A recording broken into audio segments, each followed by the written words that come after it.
আচ্ছা, মাকে আজকে সামনে পেয়ে আমার মায়ের কাছে কিছু প্রশ্ন আছে। কি প্রশ্ন মা, সেটা তোমাকে আমি বলছি। তাহলে মা একটা কথা বলো, যখন আমি হসপিটালে ভর্তি ছিলাম, হ্যাঁ বল।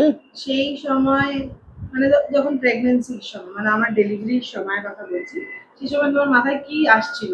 মানে আমাকে ওটিতে নিয়ে গেছে, তারপর তোমার কি চিন্তা আসছিল মাথায়?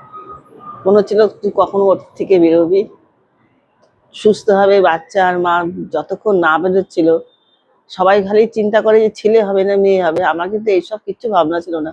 যাই হোক, মা শিশু যেন সুস্থ হয়ে আসে, ঠাকুর খালি এই গডকে ডাকতাম কতক্ষণে আমার মেয়েটাকে দেখবো। মানে তখন মানে সময় আর ফুরাচ্ছিল না মা, জানিস যে সে কি দৃশ্য ভিতরে আমার হচ্ছিল। আর কি ভাবছিলে? শুধু ওরা দুজন যেন সুস্থ হবে।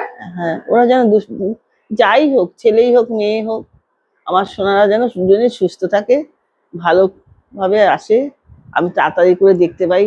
মানে অপারেশন থিয়েটার থেকে কখন বেরোবি এটাই মনে মনের মধ্যে হচ্ছিল আমার।